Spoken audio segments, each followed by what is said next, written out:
सर्वांना नमस्कार. आदरणीय व्यासपीठावर उपस्थित मान्यवर, उपस्थित सर्व आमचे ग्रामपंचायत अधिकारी बंधू भगिनी, उपस्थित सर्व मान्यवर. तर मी ग्रामपंचायत अधिकारी म्हणून भादा येथे कार्यरत आहे आणि मला 2 मुलं आहेत. मोठा सूरज हा आहे समोर आणि छोटा सौरभ आहे. दोन्ही मुलांना मी त्यांचं स्वातंत्र्य दिलं होतं, बाबा तुम्हाला काय शिकायचं आहे ते तुम्ही ठरवा. कारण प्रत्येक पालकांचं ध्येय असते की आपला मुलगा शिकून मोठा व्हावा किंवा आपल्यापेक्षा मोठा व्हावा असं प्रत्येकालाच वाटतंय. तसं मला पण वाटत होतं की म्हणलं शिकून तुम्ही माझ्यापेक्षा मोठी नोकरी स्वीकारा, एक भारताचा चांगला नागरिक बना असं मला वाटायचं. त्याप्रमाणे आमच्या मुलांनी वाटचाल सुरू केली. सुरुवातीला आम्ही मागणी थोरे राहत होतो. तिथं जिल्हा परिषदेची शाळा होती सर. तिथंच 3री पर्यंत शिक्षण झाल्यानंतर माझी बदली झाली उदगीरला लाल बहादूर शास्त्री शाळेमध्ये 10वी पर्यंत शिक्षण झालं. त्यानंतर 11वी 12वी राजर्षी शाहू महाविद्यालयामध्ये झालं. त्यानंतर पुणे येथे झालं. पुण्याला ग्रॅज्युएशन झालं. त्यानंतर जे काही त्यांचं ध्येय होतं ते ध्येय साध्य करण्यासाठी त्यांची वाटचाल सुरू झाली की मला स्पर्धा परीक्षा द्यायची आहे आणि पुढे जायचे. आमचा सपोर्ट शिका, प्रयत्न करत राहावा असंच आम्ही म्हणायचं.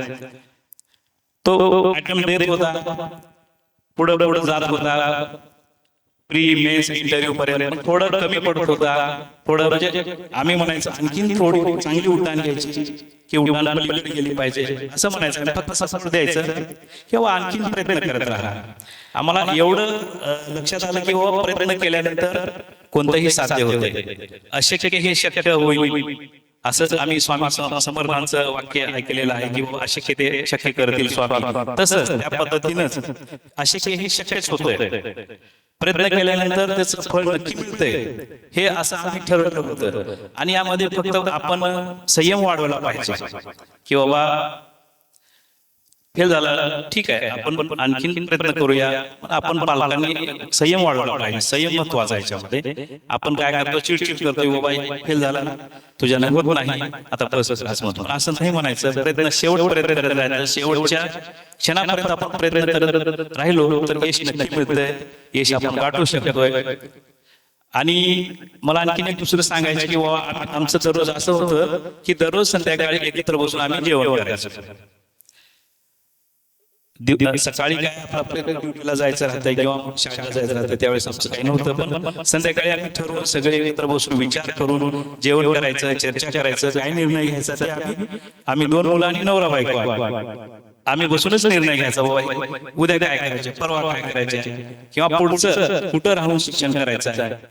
आणखीन याच्यामध्ये आपण जर ठरवलं समजा आपल्याला स्पर्धा परीक्षेसाठी तयारी करायची, मग आम्ही जाऊन बघून आलो होतो पुण्यातले कॉलेज, कुठलं कॉलेज चांगलं आहे किंवा कुठं आपल्याला ट्युशन लावता येईल, पुन्हा दिल्लीमध्ये कुठलं ट्युशन लावता येईल ते आम्ही जाऊन बघून ठरवून केलो.